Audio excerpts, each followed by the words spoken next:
welcome you to our second seminar addressing the SEC Municipalities Continuing Disclosure Cooperation Initiative. Today's program focuses, we hope, on questions issuers are asking themselves or their counsels. So we have a panel of 4 bond counsel to focus, drill down on questions that we have composed that's structuring this webinar. I want to run down a couple of housekeeping items. First of all, the presentation slides are available on the CDAC website. If you'll look at your screen, you'll see the URL for that connection. Captioning is provided during the program. Participants may click on the link in the chat section at the bottom of the control panel to access remote captioning.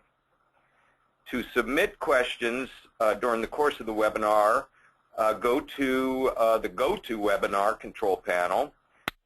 Send us any comments or questions that you might have during the course of the webinar. We'll try and address them on a flow basis. Lastly, all attendees will receive automatically by email a certificate of attendance.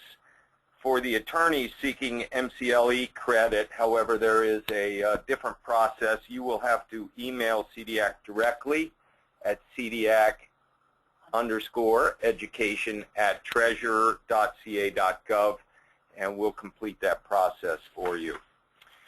So without much further introduction on the topic, since I'm hoping all of you that are listening are quite familiar with it, I'm going to introduce the panel and then step aside.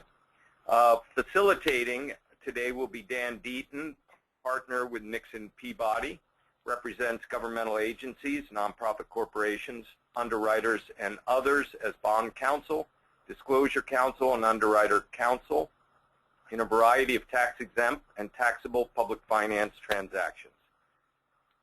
With him, Kevin Savali, shareholder with Stradling, Yucca, Carlson, Roth, served as bond counsel for more than 25 years, representing large municipalities and other public sector clients in a variety of financing and contract negotiations. He has particular expertise in disclosure and represents, as I said, a number of cities, counties, and special districts in the state of California. Scott Ferguson, shareholder with Jones Hall, joined the firm in 1999, has specific experience as bond counsel, disclosure counsel, underwriters counsel in a variety of financings, represents cities, counties, school districts, and special districts. His practice focuses on disclosure counsel work, land secured financing, and utility revenue financing. And lastly, Elaine Greenberg, partner with Orrick Harrington Sutcliffe. She is a member of the firm's Securities Litigation and Regulatory Enforcement Group. Her practice focuses on securities and regulatory investigations and enforcement actions, securities litigation, public finance, and white-collar and corporate investigation.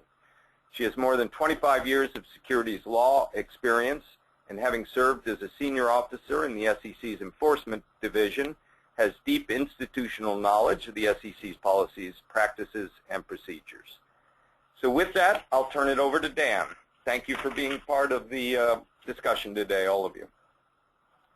Thank you, Mark. And just by way of background, just wanted to make sure that we just did a quick review of the MCDC initiative. On March 10th, the SEC announced that it was offering to both issuers and underwriters favorable settlement terms if they self-report by midnight on Eastern Time, September the 10th, instances in which there were federal anti-fraud violations in connection with the misstatements or omissions to make materially correct statements in connection with their continuing disclosure filing. We have previously, on April the 28th, there was a previous webinar with Peter Chan of the Enforcement Division of the SEC, who is the person who sort of the author, the architect of the MCDC initiative, that lays out the what, why, when, where, and all the different aspects of the MCDC initiative. And I would encourage people who are not familiar with the details of the MCDC initiative to both look up the information the SEC that the SEC has put out, which is on the email about this webinar, as well as listening to the first part of this on April the 28th, because it gives a lot of background. The purpose of today's webinar is to go the next step, to go beyond sort of the basics of what is the MCDC initiative and why the SEC is doing it, and to ask the questions, the practical questions, the how-to questions that issuers are asking themselves or should be asking themselves, and to get people's input, give the input of this panel of Scott, Elaine, and Kevin as to their thoughts as to what issuers should be considering. What we're going to do is we're going to go through a series of different questions, and we're going to lead out with a different person every time who has given some thought to that question. But we're going to try to get everybody's take, all three of the Scott, Kevin, and Elaine's ideas about these things, and then we'll move on to the next question. So with that, the first question, which I'll first direct to Scott and then ask Kevin and then Elaine to address, is, Scott, given this MCDC initiative, what kind of investigation should issuers be making, or would you advise issuers or obligors to be making into their past continuing disclosure compliance, and who do you think should be involved in that investigation into that process? Thank you, Dan. Well, this is a question. The answer to this is going to depend, of course, on the circumstances of the individual issuer. An infrequent issuer will have a much different and hopefully simpler process of evaluation than an issuer who's in the market all the time. I guess the first thing for everyone to bear in mind is that the focus of the SEC's initiative isn't whether an issuer has been compliant with continuing disclosure obligations. It's whether there's been a materially inaccurate statement in an official statement over the past 5 years about that issuer's prior continuing disclosure compliance. And this, of course, goes to the fact the SEC doesn't have direct jurisdiction over municipalities. Its jurisdiction here is kind of rooted in the general anti-fraud statutes that govern what's in a POS, a preliminary official statement. So the first step is, I would say, to look at the number of whether you've issued bonds over the past 5 years, and then what was the disclosure about prior continuing disclosure compliance, and then from there look at whether what your track record is, whether you've made all of the filings, made them on time, made all the material event notices, etc. And we've advised clients, if you've got a small number of issues and the adequate staffing, this can obviously be done internally. If you've got a lot of issues outstanding, a lot of continuing disclosure obligations, it probably makes sense to engage a firm, and there's a handful of firms out there who are now starting to specialize in continuing disclosure compliance reviews, which involve primarily going to the EMA website to see what's been filed and then compare it to what was required to be filed under the various continuing disclosure undertakings. And again, this is going to be a pretty big job depending on the number of issues that are outstanding. One quick note, there's been a lot of questions over, well, how far back do we need to look? And I think everybody's understanding at this point is that since there's a 5-year statute of limitations on SEC enforcement actions, you look at official statements that were issued over the last 5 years, and whether that means 5 years from today, 5 years from September, it's kind of a judgment call. And then each official statement needs to have reported material failures to comply 5 years prior to that. So kind of the outside look, if you go back 5 years, say you did an issue 5 years ago, that was supposed to capture any failures to file 5 years prior, so that's a 10-year look back. So that's, everybody's kind of talking about a 10-year look back for compliance. Okay, very, very helpful. Kevin, what are your thoughts on this question? Yeah, I think just a couple of specific things. You know, the particular level of review that a given issuer should do, you know, depends probably in part on the issuer's sort of impression of how they've been doing. Some issuers have been, you know, were very far out ahead of the curve on this, and they devoted significant resources to it. And if that's the case, and you know, if you've been on top of the continuing the material event filings, if you've dutifully filed, if you're aware of your high level of compliance, perhaps you don't need to go into one of these forensic reviews that have lately have become almost the norm. The second thing, if you've done a transaction within the last, let's say, year or so, when there's really been a tremendous focus on this, or even going back a few years after some SEC and MSRB pronouncements on this topic 2-3 years ago, many transactions, there have been very detailed and I'll use the word forensic reviews done. So if that's been done with respect to one of your transactions recently, and it turned out that no material items had shown up, you know, I don't know if it's necessary to sort of reinvent the wheel. And the third point is, if you've been outsourcing, that might help guide you to determine what the level of review is. You know, by outsourcing doesn't mean you necessarily can not do anything about it. But again, whether you need to sort of engage, the scope of the engagement and whether or not you need to gain an outside party, you might think about the factors I just mentioned. Okay, and that's very helpful. And Elaine, your thoughts on the issue, but also I think along the lines of Kevin's question, where Kevin was going, you know, I think Scott has laid out you know, sort of, I think Kevin's word forensic is a good word in the sense of this sort of process of going through where there was an offering and going back and looking at past filings and doing that with respect to every credit that's out there.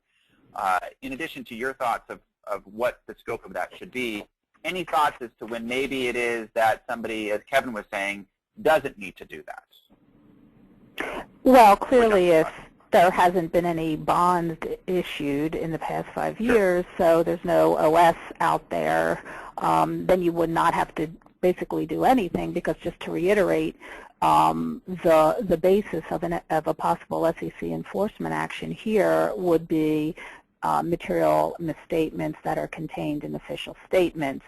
And so if you didn't issue bonds over the past 5 years, such that there would not be any relevant document that the SEC would be looking at to base its enforcement action, keeping in mind that it doesn't have jurisdiction and can't bring an action against an issuer just for noncompliance with its continuing disclosure obligations. The SEC cannot sue the issuer for 15C212 violations, for example. So if that is the scenario that you're in, then arguably you do not really have to do any sort of look back or review. Notwithstanding that, I mean, given the SEC's focus in this area, I do think it would be a good idea, you know, at this time to look back and see if you have been meeting your continuing disclosure obligations. And if you haven't, you know, maybe you should think about correcting them at this point, even though the SEC would not have a basis for bringing an action against you because you have not issued any bonds within the last 5 years. Okay. Let's move on to the next, the second question here, and this question I think has become sort of the great metaphysical question of our lifetime, apparently. And Kevin is going to be first up on this one. So if an issuer or obligor does go through the process of looking at its filings for the last however many years, as Scott laid out, and uncovers an instance in which they in fact were not in compliance with their continuing disclosure undertaking, Kevin, how does an issuer or obligor go about figuring out or determining if that non-compliance was material? Well, you know, the sort of general rules of materiality are legal in nature, so you should be talking to your lawyers for sure. And I think at the end of that analysis, there probably is a risk assessment that has to be undertaken. Just by way of background, so when an issuer puts out an official statement, they have to make sure there aren't any material omissions or material misstatements. And material there's a lot of ways to define it, but one sort of generally accepted definition is whether or not there is a substantial likelihood that a reasonable investor would consider the information important in deciding whether or not to invest. And when you determine materiality, you determine it in the context of the totality of the official statement and on the mix of information that's presented. So when issuers put together official statements and they have, lawyers in the room with them and bankers and FAs, people make many dozens and dozens and dozens of materiality decisions, and oftentimes they're quite, they're easy to make. It's very obvious something's material, or it's very obvious that something, is not material. So switching to the context of continuing disclosure, what we're seeing and what we're hearing a lot is people have issues when they do these forensic reviews. The things that pop up, there's a whole category that tends to, I don't know what percentage I would ascribe to it, 70 or 80%. They're things like downgrades and enhancers in 2009 and 2010. The Moody's recalibration in 2010. A situation where an issuer dutifully prepared its annual report, but the link to the report wasn't correctly done on EMMA to a specific QSIP. Issues where a continuing disclosure agreement required that 10 tables be updated, I'm making numbers up, and only 9 were updated. Or, and the last sort of general category is delays in filing that range, from a couple of days to a couple of weeks. So if you have a situation where an issuer has very dutifully, for instance, in 11, 12, and 13, and 14, made all of their filings in a very conscientious way, you could make a reasonable argument that some of these things that I mentioned were not material using the traditional indicia of materiality and the traditional analysis that working groups go through when they determine whether or not to put something in an OS. I think the concern here is that there's a sort of a different rule applied, may be applied, to the area of misstatements or omissions in continuing disclosure. And, the SEC on this previous seminar or webinar that CDAC held, said, would not concede that any of these sort of what one might argue would be a footfall is immaterial. So, I think you just have to discuss it. I would suggest that nobody make any decisions quickly, that, let this play out and don't make a filing until it gets close to the time when it's actually due. The SEC has very clearly said that they don't intend to provide any guidance, but it would just seem to me in this context when you have a very unusual proceeding that they're going through and in good faith, that it would be, they sort of take a lot of the anger out of the room by indicating that some of these things that there's been sort of widespread issues with respect to are not the types of things they're looking for. Okay, thanks, Kevin. And Elaine, what about, do you have any thoughts on this question as well? And I think there's really two questions that could be asked here, right? I mean, one is what is a material violation? I think that at the end of the day, as Kevin mentioned, I think we've gotten to the point where we really don't know. There's not going to be any sort of clear standards that are communicated about that. So that's left to almost a process question for the issuers and obligors to ask from a process perspective. How would you, if you were an issuer and obligor, how would you advise an issuer or obligor to go about tackling the question of materiality, given the fact that there isn't these sort of clear standards out there? And I think, as Kevin pointed out, given the fact that it does seem as though there might be lurking in the background here maybe a second definition of materiality that's confusing matters as well. How would you recommend to issuers, obligors to go about the process? Right.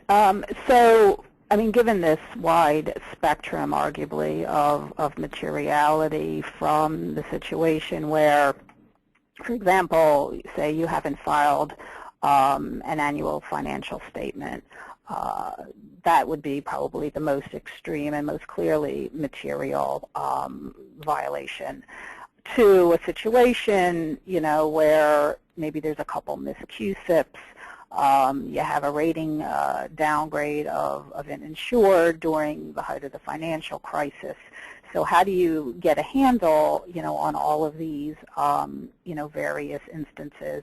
And what I would recommend would be to categorize the situations and put them into, various buckets from most material to less so, and see, at the end of the day, after you do the review and the look back, how many instances do you have in, say, the most material versus not so material? And you can, come up with different categories. You could have, most material did not file, annual financial statement.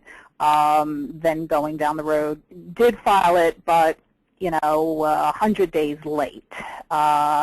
Next bucket, did file it 30 days late. I mean, and you can see, you can come up with these, logical buckets of, materiality going around the spectrum and see what you're left with. And so my recommendation would be that if you have a situation where you have at least one instance in what could arguably be the most material or very highly material category, that you believe would probably warrant a self-report, and then you look down, the spectrum of materiality, and you have other situations which maybe, in a vacuum would not necessarily warrant a self-report, a couple miscusips, for example, then I think you make a decision. If I'm going to self-report at least one instance of what is arguably highly material misrepresentation, does it then make sense to include the other ones that may be arguably less material and argue to the SEC in the questionnaire that you have included these other instances, although you don't believe that they're material, and then give the reasons why you don't believe that they're material. So from a process, perspective, I think it makes sense to try to categorize all the instances to the best you can and put them into different buckets of from most material to less so. Okay. And Scott, what are your thoughts on this? I like Elaine's approach of first of all identifying failures, and lapses, and categorizing them.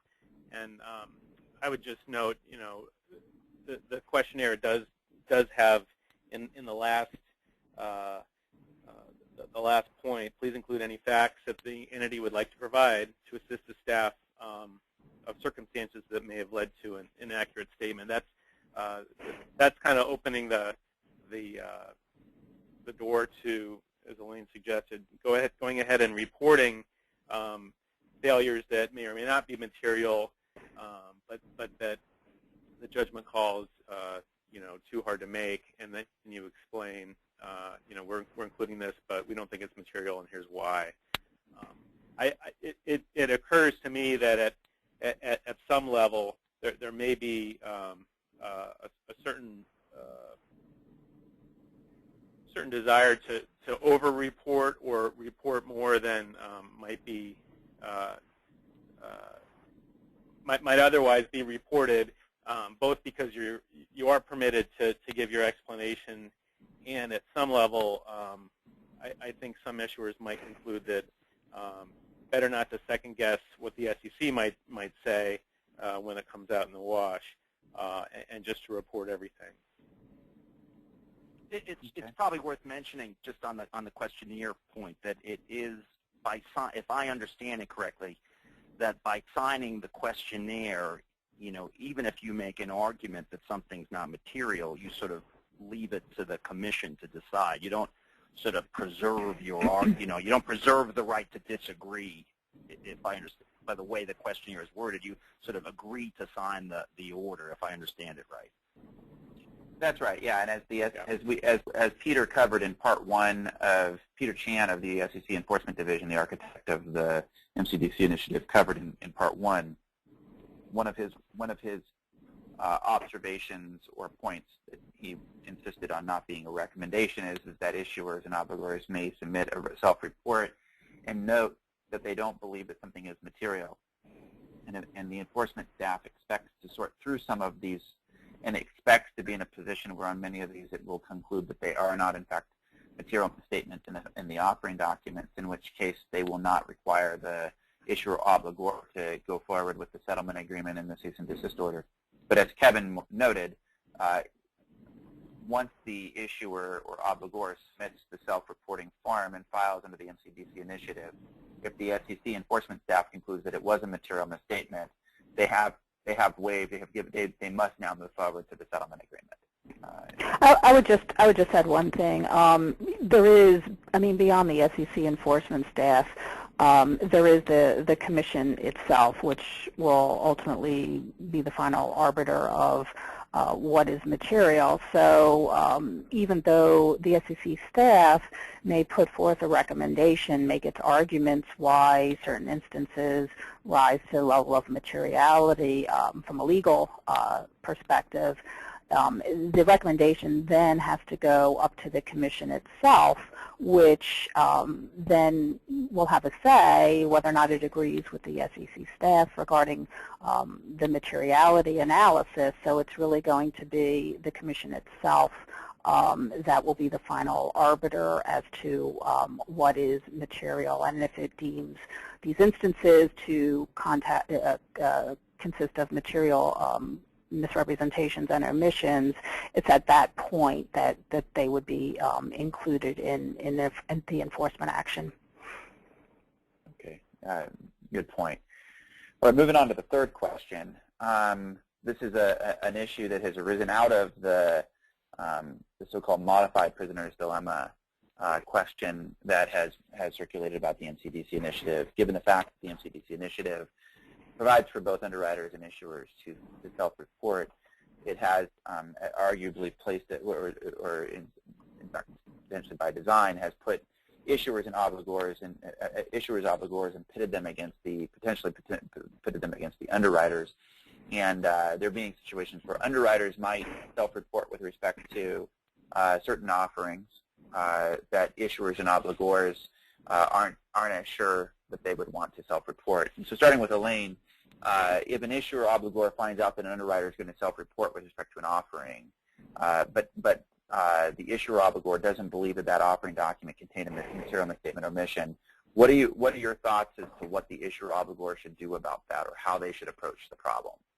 Right. Well, as you said, the SEC MCDC Initiative was created in a way that presents this modified prisoner's dilemma, because there's only one underlying set of facts. Was there material misrepresentation or omission in an OS? And obviously both the issuer and the underwriter have potential liability for that and can obtain the benefit of the settlement terms if they both self-report within the deadline. However, the tension is created because on the underwriter's side, particularly if they have done hundreds, if not thousands of underwritings during the course of this time period, they have the incentive to be more inclusive rather than less, because the penalty amount for them is capped at $500,000. So almost once you reach that cap, in some respect, it doesn't really matter how many additional deals you include in the self-report, because the maximum, you've already reached the maximum penalty. So obviously this tension is created between the issuers and the underwriters in that regard. And my recommendation would be that the issuers and the underwriters need to be communicating with each other as soon as possible. Do not wait until the eve before a self-report would be due. As issuers, if you're going through your analysis, and in fact you believe you only have a couple instances of, say, mis-QSIPs or rating downgrades of insurers, and you already know that right now, maybe it makes sense to contact the underwriters with regard to those particular transactions and begin the dialogue early. Ask the underwriter what is their intention with regard to reporting those particular instances. They may or may not have gotten to that stage. They may have not, come up with what, they're going to ultimately do, but at least beginning the dialogue sooner rather than later, I think is something that really should be done.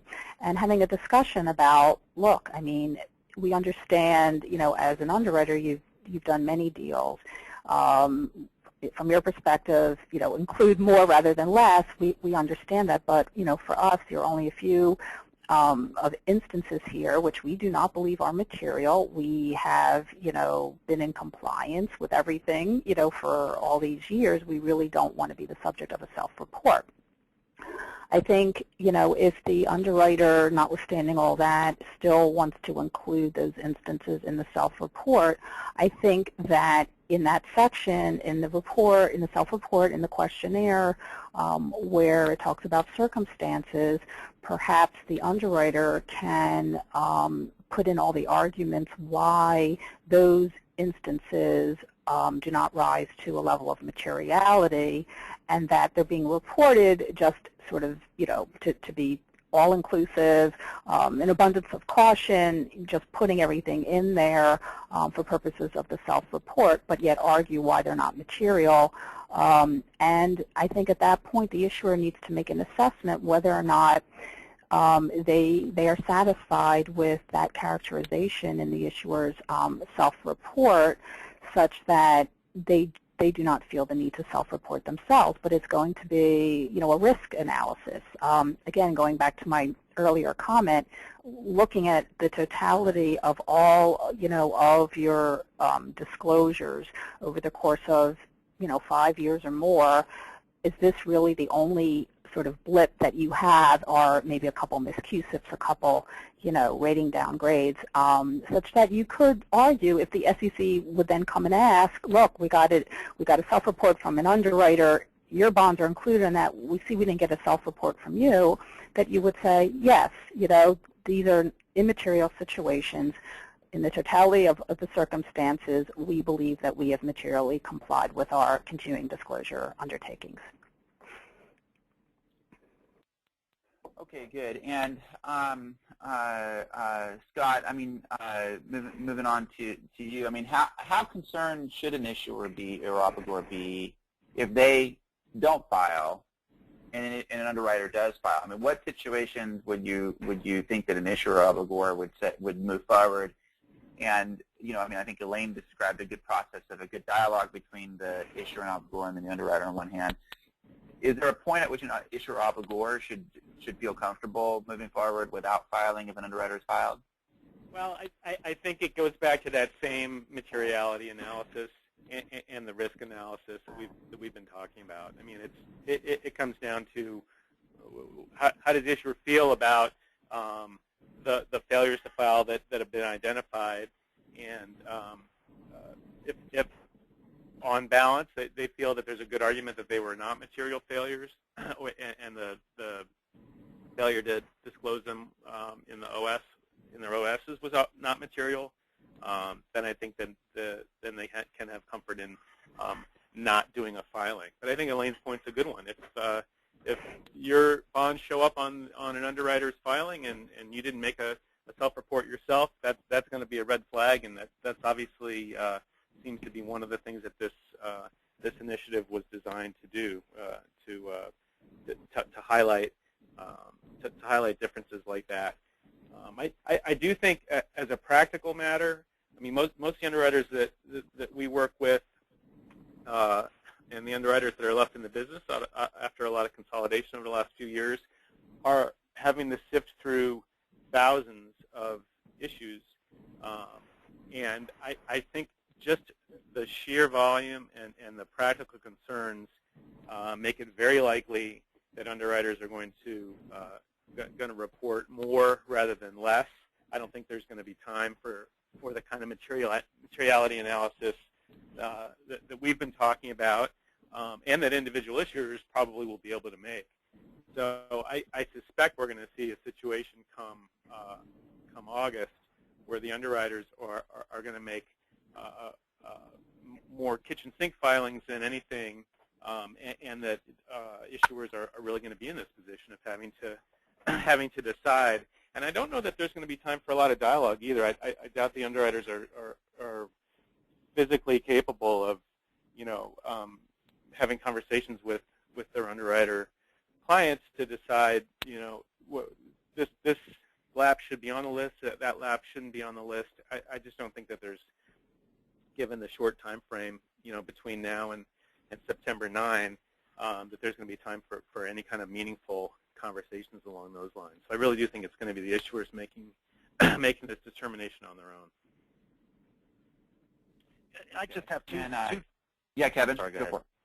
I just had two minor things to add, which is on the question of, does the fact that the underwriter is going to make a filing, how does it affect the decision of the issuer? I would think just sort of common sense. If you felt you were dealing with a close call and you were sort of agonizing a bit over whether or not to make the filing or not, that might suggest you should make it anyway. But if that might affect whether or not you make the filing, if you thought you were in a gray area or more toward the riskier side of the gray area. And secondly, I think Scott is exactly right. I think it's just going to get sort of frantic toward the end, and don't expect the underwriters, particularly, depending on sort of where you fit in the scheme of issuers, don't expect the underwriters to be sort of doing your work, communicating that it's not material. So if you want them to communicate an argument that something isn't material in their filing, I would assume you need to sort of put that together for them. Now, whether or not it'll go in or not is another question. But don't assume that they're going to do any kind of detail, because it's just the volume will, effectively prevent them. Yeah, and let me circle back to land on this real quickly. A question that's come in through the magical chat room. What is the SEC's, Lane, what do you think the focus of the SEC is here? I mean, in terms of, is the focus of the MCDC initiative really to try to, how intentional is this modified prisoner's dilemma, and how much is the SEC really using this whole apparatus to get at issuer? Is the focus of the SEC more directed to the issuer over the underwriter here, or what is the, what does the SEC think is supposed to be going on with this whole process, do you think? Yeah, I mean, I think the focus was on both market participants, and that the reason why it set up this prisoner's dilemma, I think, is to encourage more fulsome self-reports. And so I think that the SEC believes that by creating this tension, that the self-reports will be more fulsome, contain more information in there, and that, in their view, hopefully this will lead to what I believe that they've termed a reset of the landscape. And I think that is really, the underlying point of all of this. And in the press release accompanying this initiative, the SEC cites to the Commission's report on the municipal securities market. One of the main themes of that report was sort of the general lack of transparency in the market, and that disclosures to investors need to be improved. So this is one of the SEC's main priorities, is examining both the issuer's own disclosures as well as the underwriter's due diligence practices. So I think those two priorities are really at play in this initiative, and the SEC hopes that through this initiative it will lead to improvements in disclosure on behalf of municipal securities investors. Okay. Moving on to the fourth question, the MCDC initiative excludes the coverage of individuals. So in other words, if an issuer obligor self-reports, that guarantees favorable settlement terms for the issuer or the obligor, but it does not guarantee favorable settlement terms for the individuals at the issuer obligor that may have participated in any of those potential violations.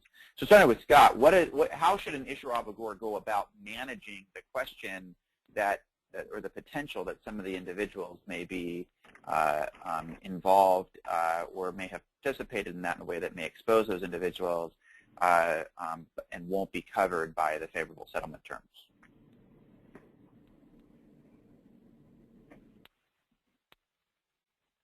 Hello? I'm sorry. This is a really difficult question, primarily because, Dan, as you point out, the settlement, the initiative and the proposed settlement terms do not apply to individuals, and they made it very clear that there could be actions against individuals, both at issuers and underwriters, following the closure of the initiative. There's also kind of a conflict between this decision-making process that issuers will need to go through over the next couple of months about whether to self-report.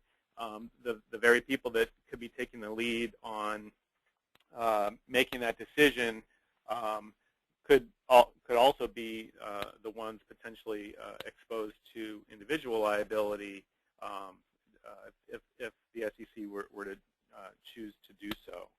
So it seems to me, and I think, Dan, you and I have talked about this before, or we've talked about this as a group, that part of this initiative is to go after the, quote, bad actors out there. And I think if we look at the Wes Clark enforcement action, there were some very egregious failures to file, and it seemed that the focus there was to find individuals who were most responsible and to bring actions against them.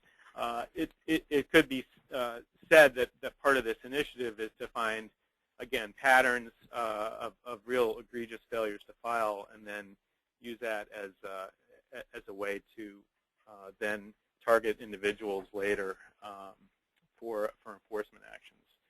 So I don't know that there's a good way within the four corners of the initiative to really protect individuals, but I do think that that's a real concern, and will continue to be a concern as people work through this.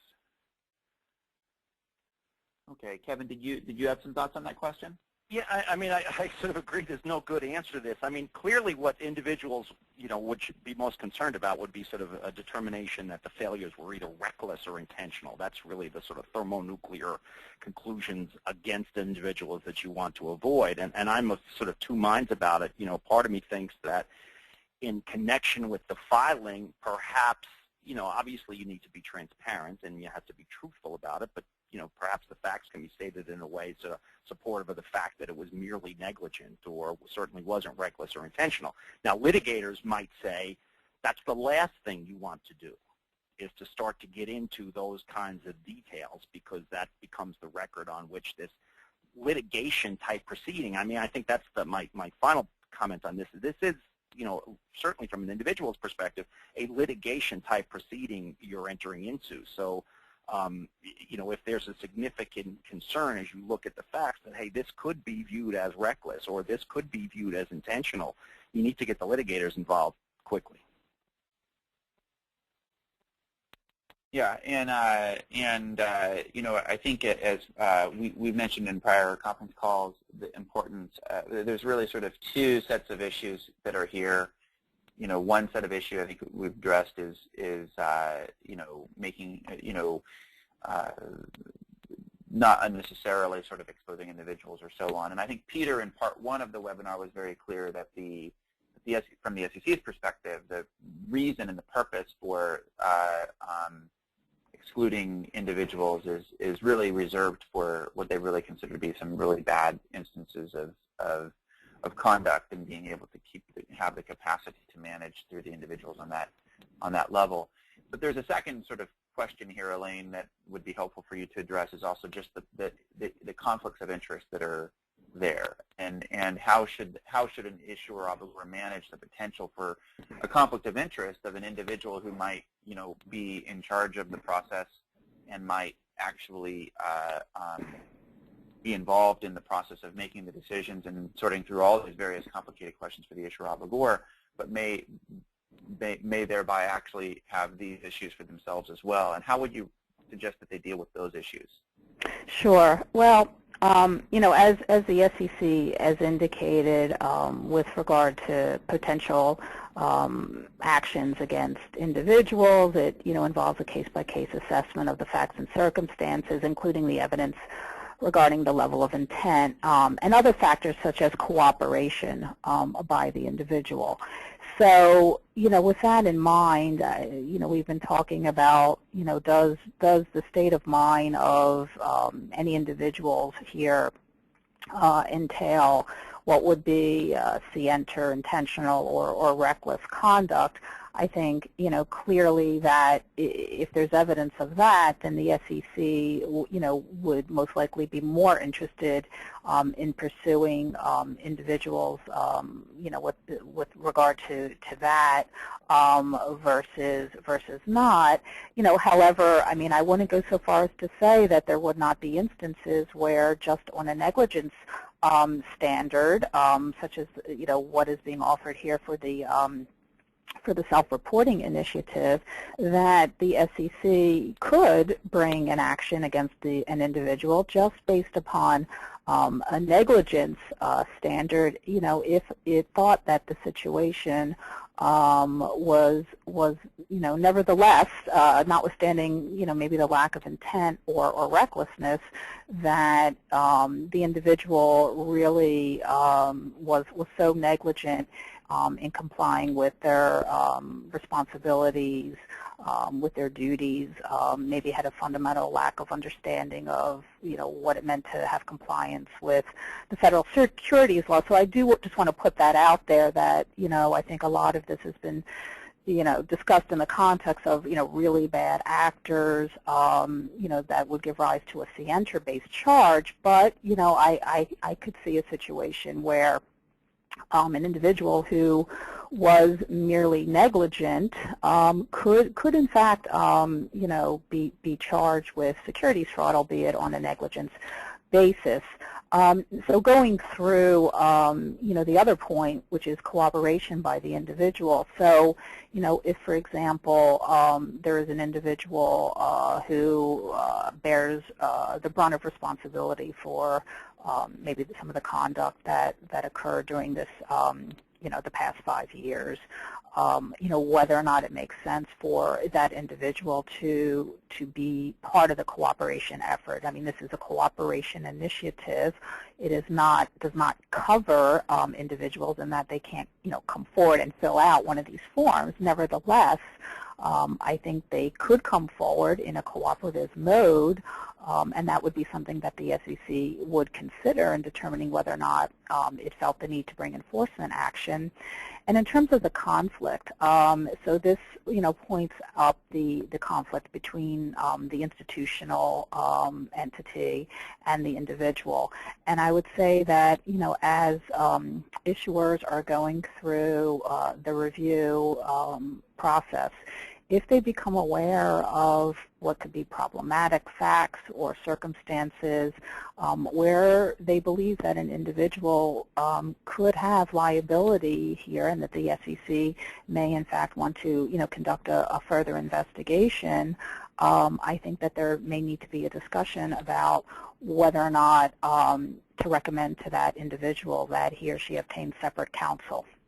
And so, those are going to be obviously difficult decisions, discussions, but, these, this is a litigated, context, and, given that there's no settlement at the moment on the table, in this initiative for individuals, whether or not, the individual should have his or her own separate counsel, I think is a decision point for, it could be a decision point for various issuers if they find particularly troubling set of facts.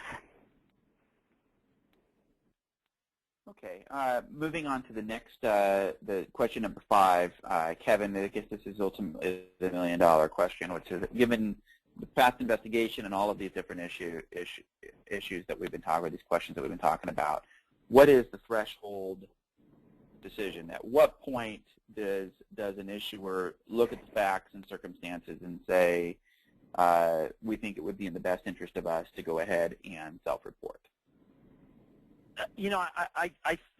To sum it up in a few words, if you have major recent failures with annual reports, I think there is sort of two categories, although this isn't, this is sort of an analysis as opposed to what the SEC is saying. I think there's going to be a lot of sensitivity. If you fall into the West Clark scenario, which is the school district that put out an official statement that said, we have not failed to materially comply, when in reality they hadn't made their annual filing. So if you put out an OS that said, we haven't failed to comply, and you hadn't been doing your annual filings, that is a circumstance where you think you really should be, seriously considering self-reporting.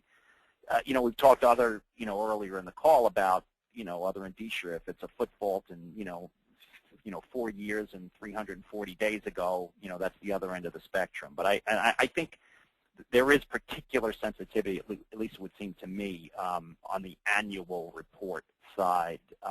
And although the material event reporting is important, I would think there's more room to conclude in a reasonable way that what you did or failed to disclose wasn't material. Okay, very helpful. Elaine, any thought on that? Yeah, I think you really need to consider this question with regard to the materiality analysis. I don't think you can't have one without the other. And, again, looking on, the spectrum of materiality, and as I indicated earlier, if you, do this analysis and you do the buckets or the categories and, you do have at least one situation which falls into, say, bucket number one, which is the most material, not filing an annual, report, I think then it's pretty clear that, I think counsel would recommend that you would, file a self-report. As you go through the less material categories, I think and it gets grayer and grayer, I think that's where, you really need to seriously consider, what would be the pros and cons of self-reporting, and you need to also consider what the underwriter is doing. So, this question really, envelops, a lot of the other discussions we've been having thus far. Concluding when you should, in fact, do the self-report. And I would say, and I think, just in terms of timing, I think we believe that there's no incentive to do it much earlier than the deadline. I think that leaving room for further discussion, analysis, talking to underwriters, if that's possible, is going to take every bit of time from now until, midnight, September 10th. So to have that time to sort through everything, I think is probably time well spent. And as far as I see it, I see no incentive to rush the self-report much sooner than close to the deadline. Okay, helpful. And Scott, did you have some thoughts on this question? Yeah, I was just going to add what Elaine just said, that there's really no reason to rush. And probably want to do it before midnight on the 9th of September, but a lot of these questions hopefully are going to sort themselves out.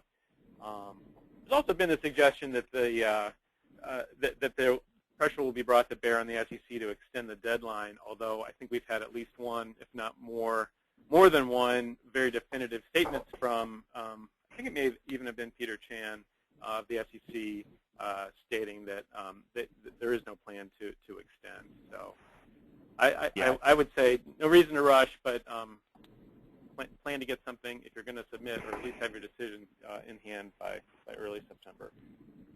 Yeah, I think that there should be, I think it was a GFOA that Peter said that there would not be an extension, which should be, I think nobody should have an expectation that there'll be some sort of an extension at this point. Yeah, so just laying it out, because I think this is the sort of the threshold question. There appears to be sort of three buckets here that we've been talking about. One bucket, I think that combining the different answers, that one bucket is an underwriter is going to self-report, and also there's been a missed annual report or annual financial statement or some major annual sort of filing that's there. Sounds like we all agree that that's one that issuers and obligors should seriously consider self-reporting, and that might be a good sort of measure of trigger that's there of some sort. And then there's of course 75 different gradations from there to other places, but there's a sort of on the other end of the spectrum, a situation where the instances of noncompliance, or there are no instances, of course, of noncompliance, or there are no offerings. If there's a situation where the underwriter is so small that not even an underwriter is going to be self-reporting, or most underwriters are not going to be self-reporting, and that's the other end of the spectrum. And at the end of the day, a lot of this is going to fall in. There's a large gray area that's going to sit here, and there's going to be situations where the underwriter will be made self-report. It may be of a level of detail that it's concerned that it may not. It's not comfortable given the nature of things, but the issuer or obligor really doesn't believe that it's material. And it's just going to be a individual risk, whatever decision on the part of the issuer or obligor, and making the best decision they can. There's really not, in that middle bucket, there aren't really sort of good, clear answers for that middle bucket, it seems like. It's a shame that I hope that they will reconsider the theory that they're not going to provide additional guidance, because whether you like this or not, this initiative, from the SEC's perspective, it's been spectacularly successful in the sense of it has the entire industry, both the issuers, the underwriters, the lawyers, everybody involved, laser focused on the area of continuing disclosure. And it's hard to argue that that's not a fair goal for the SEC to have. But again, I just think that there's so much time and money being spent on things, and not a broad range of things that they could say. I don't think it's fair to ask for sort of a very broad range of items that they could say, no, that's not what they're interested in. But if we could just knock, the missed QSIP or the enhancer downgrade in 2009 and 2010, just a couple of things, I think it would sweep away half of what folks are spending a lot of time, talking about. And whether or not that's going to be successful or not, who knows. But I really think it would be helpful from both the regulatory perspective and from the issuer perspective, because it would take a lot of anger out of it, because people are spending a lot of time focusing on things that intuitively you look at as saying, that's not really material, something that happened that long ago. Okay, so it's 11 o'clock Pacific time, and we've got about 4 more questions, and I've got a chat room of questions. So what I'm going to do is go into a sort of a different mode here. The next question is question 6, which is, what is the, sort of, in essence, the under the MCDC initiative, the consequences of self-reporting under the MCDC initiative is that the issuer obligor needs to agree to certain undertakings, which essentially is agreeing to policies and procedures to make for continuing disclosure, compliance, and fixing anything that was there before. As Peter said in part 1, things that issuers should be doing in the first instance from his perspective. But the second consequence is that the issuer obligor has agreed to a cease and desist order that it would be subject to. And I'm just going to, I think it'd be helpful just to ask Elaine this so we can move to the next question. But Elaine, could you just describe for us what is the legal consequence of an issuer obligor being subject to a cease and desist order? What is it getting itself into? How does its legal risk change by virtue of being subject to a cease and desist order as opposed to being in the absence of a cease and desist order? Right. So the cease and desist order is a legal proceeding. And, as part of the settlement, it would have to be, disclosed going forward for 5 years in any future OS. In situations where it's a governmental issuer would likely have to be discussed at a public hearing, the fact of a cease and desist. So it is, in fact, a legal proceeding. And just going forward, what does that mean? There's a forward-looking element to it. because it's ceasing and desisting from committing current violations plus any violations in the future. So what does that mean?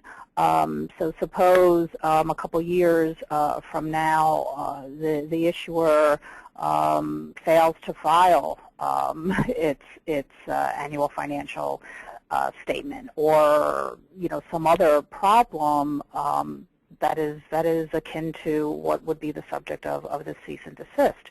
What would be the SEC's reaction to that? Well, one of the possibilities is that the SEC could seek to have the cease and desist order enforced in a federal court action.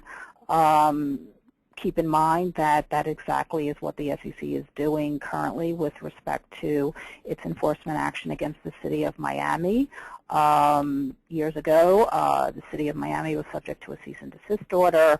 Last year, the SEC filed a complaint in federal district court. One of the remedies that it is seeking is to enforce the previous SEC cease and desist order.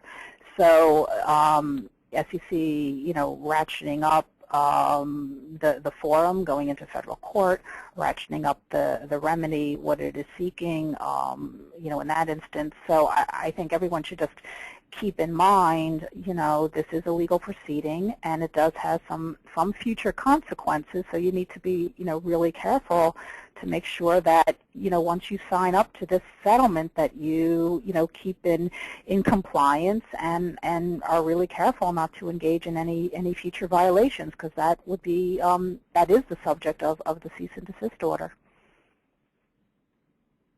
Okay. And moving on to the next question, Scott, I think you're first up on this one, which is, if an issuer obligor does self-report, how do you recommend that he goes about developing the policies and procedures and other undertakings of the MCDC initiative? So policies and procedures, I guess the most extensive one I've ever seen came out of the SEC's action against the city of San Diego. And their procedures, I believe, are available on their website.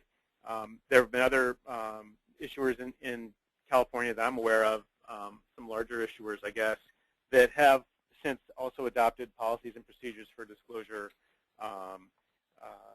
both initial and continuing disclosure.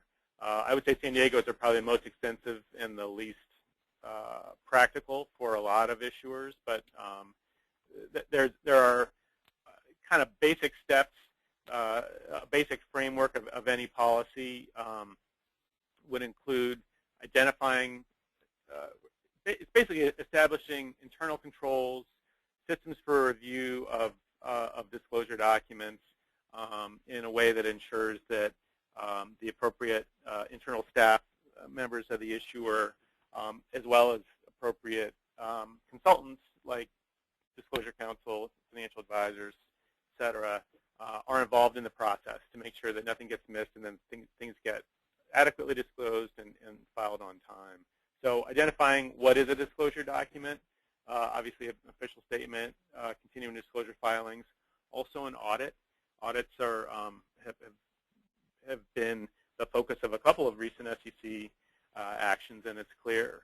So it's basically anything that's reasonably anticipated to get information reasonably anticipated to get to an investor should be considered a disclosure document. And then identify kind of the internal team of staff and officers of the issuer who should be responsible. Whoever the chief financial officer is and the general counsel, those are the two obvious ones. But then depending on the type of debt, it might be somebody with a public works function, maybe someone in the city manager or a general manager, again, depending on the circumstances. And then define a process for review and drafting, and that can involve circulating documents amongst the identified people on your team, and having one or more meetings. And then the last piece is periodic training for a governing body and for staff about disclosure issues. So anyway, that's kind of a thumbnail of the disclosure policies that I've seen. Like I say, there are examples out there, and we've recommended, and we're going to continue to recommend probably more strongly that whether or not an issuer decides to comply and submit a self-report under the initiative, that adopting disclosure policies is a good idea. It's a way to create a good record. I wouldn't tell anyone that's going to inoculate you against SEC actions, but it certainly provides a good record that you're trying to put policies and procedures in place to ensure that you don't have, or at least try to ensure that you don't have disclosure issues going forward. Okay, and Kevin, do you have some thoughts on this? Not. I mean, the next question sort of hits the same topic, but I think Scott covered it pretty well on that question.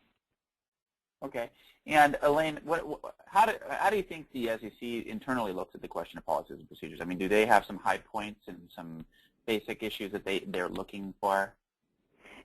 Yeah, I mean, I don't think it can be understated the significance and importance of issuers or any other market participants having robust policies and procedures in place.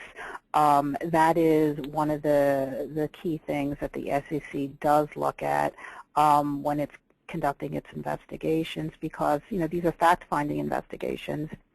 SEC is interested to learn, how did this happen? What was the process by which disclosure was or was not made, or there were material misrepresentations or omissions? So it wants to know, what were the processes in place?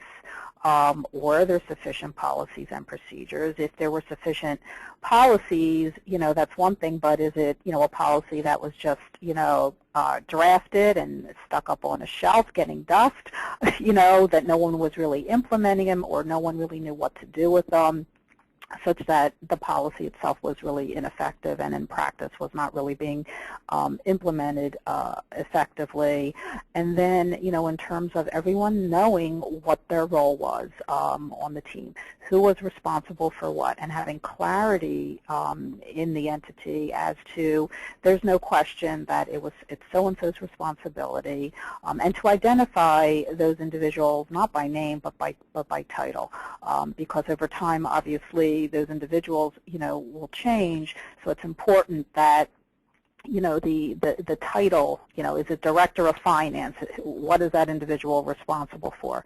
What is the CFO responsible for? So it's very clear that, if someone comes into that role going forward, that they know exactly what their responsibilities are, and to have training periodically, to make sure that people are well trained. There's no question. There's no pointing fingers.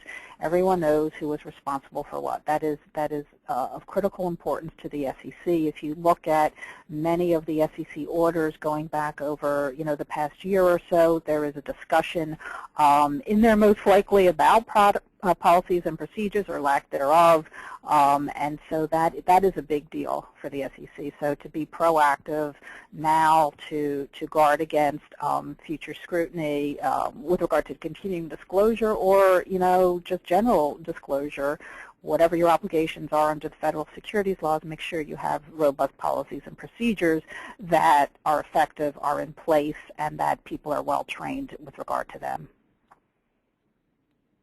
Okay, and what I want to do is combine sort of the 8th and 9th questions that we had into sort of one basic question, which is just given what we've seen from the MCDC initiative, whether an issuer obligor reports or doesn't report, just as sort of a lessons learned question, starting with Elaine, and well, I guess we had Kevin and Elaine. I don't know. I'm combining 2 questions, so my whole process is being thrown into complete chaos here. But start with Kevin, I guess. How should issuers or obligors go about continuing disclosure and then disclosing their continuing disclosure differently? I mean, what have we learned as a marketplace about this topic? Kevin, do you want to take a chance at that? Yeah, sure.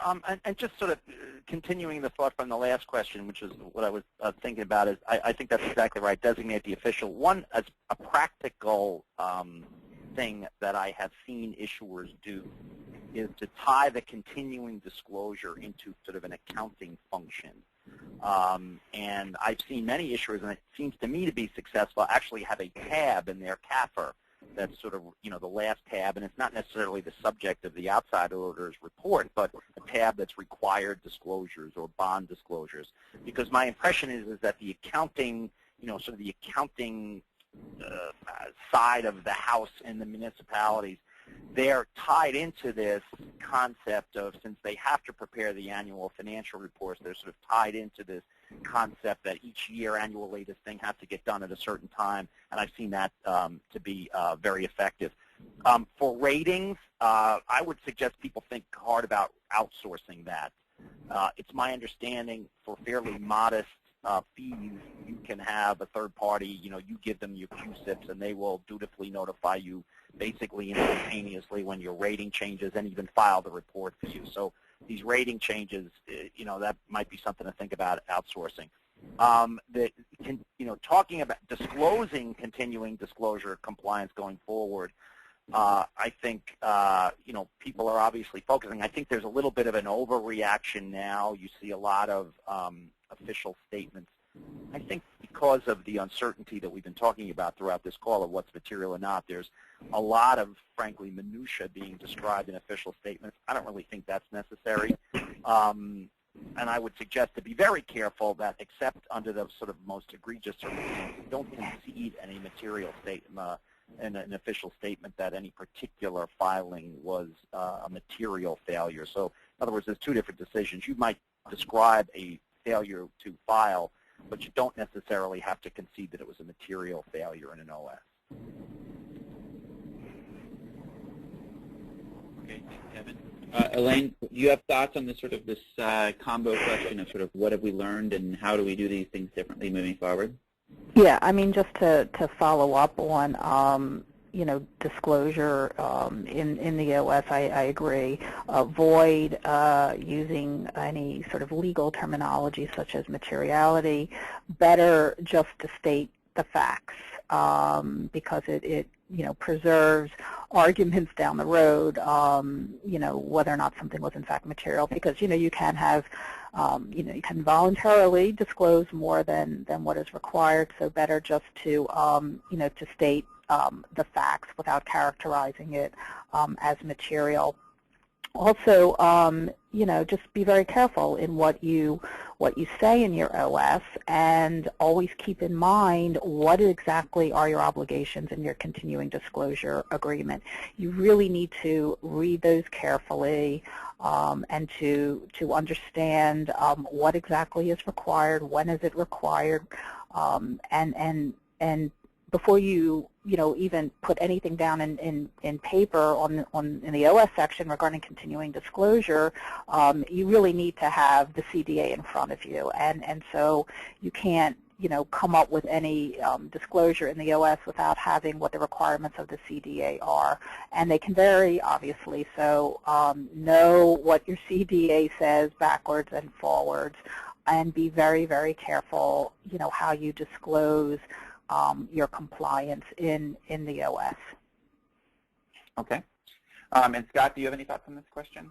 Well, I like the idea of appointing a single staff person by title, as Elaine mentioned, who's responsible for particularly the annual continuing disclosure filings going forward. And I would add to that, I think appointing an active dissemination agent, one who's involved either in helping to create the annual reporting, or is scrupulous about sending reminders and ticklers, and also getting it filed and providing evidence that it has been filed with Emma. I think that can be very important as a way. I mean, both appointing the single staff person and hiring a good dissemination agent. Those are both ways to kind of bridge the gap when you've got staff turnovers.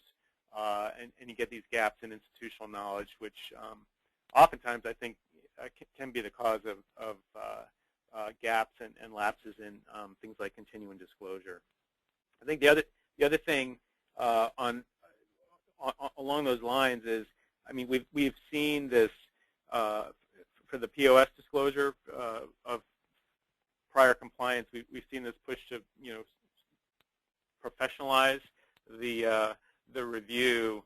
A lot of underwriters have asked for that, and I could foresee a situation where we see more and more of that, and there becomes even more of a kind of a niche for firms providing this service. And I mean, it's been suggested that we may end up in a place where the continuing disclosure review gets attached to an OS as an exhibit, just the way a market absorption study or an appraisal does now, as a separately prepared report done by a professional. So I'm not sure that would be good or bad, but I can see there being a push for that at some point down the road if we continue the way we're going.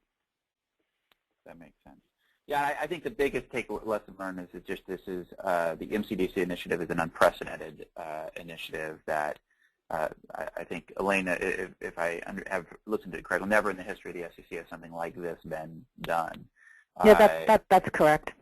Yeah, so this is from the SEC's perspective under the category of rare and unusual, and I think it just highlights the severity with which the commission itself, as well as the enforcement division, sees these issues and is very serious about these questions. And I think that, as Peter Chan mentioned at GFOA, the sense of breaking an echo chamber. I mean, there's definitely a sense of culture change that the SEC is trying to effect with this, and I think it's really important to try to get the subtext of all of this, and which is to say in addition to deal with all of the specifics of the MCDC initiative, get the larger subtext of what the SEC is trying to communicate to the market and stick with it. And I think that's what all this goes to. All right, let me go through a few questions here real quickly that I've gotten through the chat room. Given the experience of all of the three of you guys, what are, going back to the first question, what are issuers doing to test, determine compliance? Would you suggest that they look at the OS and just EMA? And the question really is, what do you think issuers and obligors should somehow test what was there before EMA? And that would take us back to the dark ages of the municipal market, the NIMSERS period, in which issuers and obligors did not have, and lawyers and a lot of other people did not have very good access to the NIMSERS. Should issuers be going back before EMA? And if so, how do you recommend that they go through that? I want to start with Scott. You want to take a shot at that question?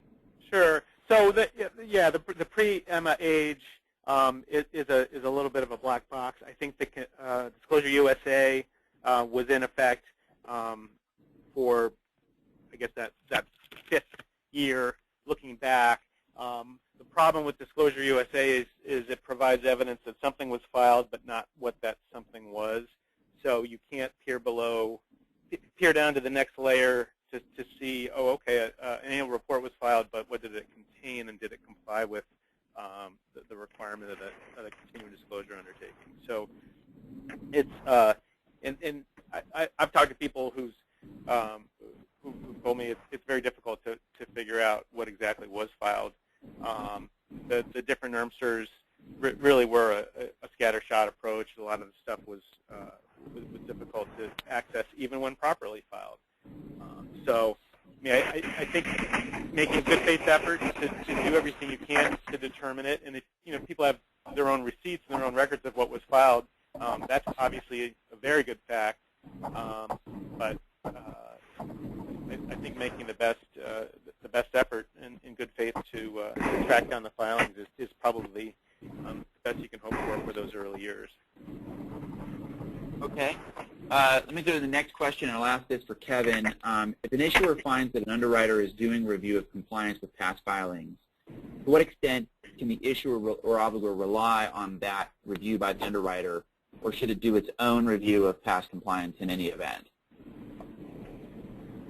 Yeah, that's a good. I think that's a good question. If it's a situation where, for instance, the underwriter, and I'm making this up, of course, if the situation where the underwriter has engaged a third party and there's a report that exists and it's a reputable third party and the underwriter is willing to share that report with the issuer, and the report is sort of consistent with the issuer's own knowledge of its own filing history, that would seem to me to be a pretty reasonable approach to confirming prior compliance. I think that might be unrealistic. I'm not sure, if all the underwriter says is, we looked it over, everything looks clean, arguably it's less reasonable for an issuer to rely simply on that to determine its own compliance. I don't know if, my guess is that the way these sort of deals are being struck between the bankers and these third-party firms is that they may not provide for that kind of sharing that I talked about. So you sort of, you have to see what you ultimately get from them, and if you look at it and it's by a reasonable third party and it's consistent with what your own knowledge is, it would seem to be a reasonable thing to do, to at least think about doing, relying on it. Okay. Elaine, let me ask this question. The deadline seems very close. Any possibility the SEC will extend the self-reporting deadline? Well, as the latest news is what we heard last week from Peter Chan at the GSOA conference, and according to what he said, not likely. And so I don't think at this stage people can go into this hoping that there will be an extension. I mean, that's not to say at the 11th hour one may be forthcoming, but again, it would probably be too close to the deadline.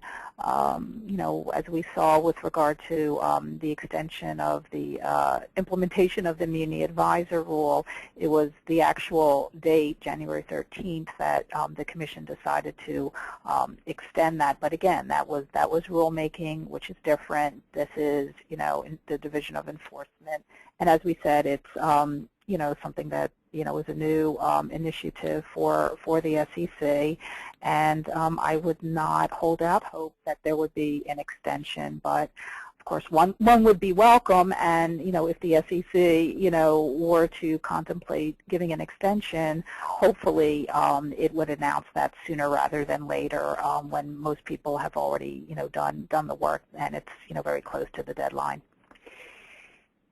Okay. Scott, question coming in. What if an underwriter does not read the full disclosure requirement and self-reports based off of a false positive report? So in other words, the example given as a requirement for the audit is 210 days rather than 180 days. So if they just get it wrong and self-report, what do you think the issuer or obligor should do about that? Well, that's a good, that's a good case for not filing, not self-reporting. Of course, if that's the only failure there was for that particular issuer. But I would say then be prepared and make sure your general counsel, your city attorney is prepared to have that memorialized somewhere in the file, because there will be that red flag that goes up when your bonds are on the underwriter's self-report, but you yourself have not made a self-report. So I would say protect yourself, put something in the file, and be prepared to answer the question if the SEC chooses to do part 2 of the investigation based on the result of all of this. Okay. Kevin, question for you, which is, where does a school district start with the analysis? Do they go to the underwriter or their bond counsels? If they have multiple bond counsel they use, should they choose one bond counsel as the lead? They should talk to the counsel sort of they're most comfortable with. It's hard, it's hard to say, sort of which counsel they should go to if they have a pool. Perhaps one has been more focused on the disclosure preparation than others. So I don't think you rely on the underwriter. I think you need to understand what this initiative is, in a more sort of in-depth way than you can get from a session like this, and understand from counsel specifically how it may relate to you, and then proceed from there. But I don't think at the end of the day you can rely on the underwriter. I think, as everybody has communicated throughout the call, you need to be in touch with them and talk back and forth, but the first conversation should be with your own counsel. Okay. And Elaine, question that has come in is basically, will this SEC initiative, and it's sort of the sense of the question, if I understand the question, is, in essence, is the SEC basically trying to force small debt issuers into private placement so they don't have to worry about future SEC and compliance? In other words, is this initiative sort of, in essence, pushing smaller debt issuers out of the public municipal markets? I don't believe so. I haven't heard that. You know, whether or not that is going to be one of the outcomes of this initiative, I guess, remains to be seen. But I have not heard, nor do I think that that was the SEC's thinking with regard to this particular initiative. Again, as I indicated earlier, I mean, I really believe that the SEC is looking at the market and believes that continuing disclosure has not been up to par, and that this initiative is its way of trying to force better compliance, better disclosure in the market for investors. Okay. That may be the unintended. That may be an unintended consequence, though. I mean, I think that you could see how issuers, one of the issues that's arising is that you have lots of issuers who were very, very diligent and prepared good disclosure regularly in the market and worked hard to get things right. Yet when you go to EMA, it's sort of difficult to find the filings, and so you may, I could see a smaller issuer thinking, why am I going to take that all on if some of these larger issuers who have a larger staff to be able to deal with this can't get their arms around it? Why should I think that I can? And so the two follow-up points is, I hope this whole initiative, another thing that comes from it is sort of improvements, query whether or not issuers should be in the rating reporting loop at all. That's third-party information. That's available to the markets generally. Perhaps is that something that could be thought of going forward, is just having MSRB and EMA and SEC sort of figure out a way that it gets directly reported onto EMA so the issuers are taken out of that third-party information loop. And secondly, EMA is a dramatic improvement over the NERMSers, as we've all discussed, but it's still as a database, there still could be a lot of improvement made. We've all been poring over it the last several weeks and longer than that, trying to find filings, and you see it on one QSIP but not on another. It's still much improvement can be made, even though it's much, much better than what was in place before. Okay, last question that I can ask. I had a couple of other questions I wasn't able to get to, but it's not for lack of trying. But we're at 11:30, which is the end of the end. So I'll ask this to Scott. Scott, if you've got an issuer who is in the gray area of having less major failures, so there's failures but less majors. We're not going to use the word material because that would be a loaded question, but less major failures. So in our example that we used earlier, we had the three buckets. The first bucket is the underwriter self-reporting, more major violations, and seems like a good candidate for self-reporting. The third bucket is the one where it seems like there really isn't a good reason to self-report. In that second bucket of a situation, the question is, what's the big deal with self-reporting? What's the major con? Why not self-report? Why not go ahead and do it? What would be the downside of self-reporting? Yeah, that really is the con to just why decide why spend time deciding materiality. Let's just write it all down and self-report. And I think Elaine's description of what this is really the is really what issuers need to bear in mind. It's a legal proceeding, and it's basically consenting to a settlement with the federal government, and it can have consequences going forward if you make if your entity, if the issuer makes another mistake, presumably anytime down the road, because you're already under a cease and desist order. And the other thing to bear in mind, and this is kind of not even the fine print, but it's something that I overlooked when I read the questionnaire the first time. At the top of it, it says this information is being requested is subject to the Commission's routine uses. And you look up what routine uses are, and there's a couple. One of them is that it means that anything you've submitted here can be and possibly will be shared with any other governmental agency. For infrequent issuers, that may not be a big deal. For underwriters, that might be a big deal. It means that it could go to, send around the other regulatory bodies. And the other kind of piece of the routine use is that it's not quite testimony, but it could definitely be used against you. And amongst others, there's a charge of lying to the government that should the government choose to use it, this would be basically an admission and evidence that would support a charge like that. So I guess it's not to be taken lightly. I mean, there's been suggestions out there that you hire, that issuers hire experienced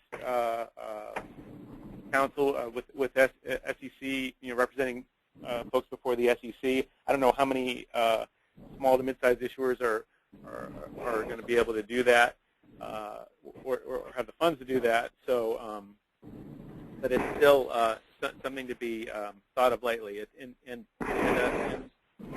any decision to self-report would need to go before your governing body, and there's that process to think about it. And I foresee a lot of closed sessions in the latter part of the summer with city attorneys and district general counsels trying to explain this to their governing boards. Okay, well, very helpful. Mark, I turn it back to you. All right, Dan, I'm going to just go ahead and close it out. Dan, Kevin, Scott, and Elaine, thank you very much for your thoughtful consideration of the issue. I want to make sure all of those still listening know that the slides for this presentation are available, as well as slides from the earlier presentation. A transcript will follow along with the audio broadcasts available for recast in the near future. As Dan indicated, the earlier webinar we did with Peter is available on the website with a transcript accompanying that. So with that, thank you all for participating, and thank you again to the speakers.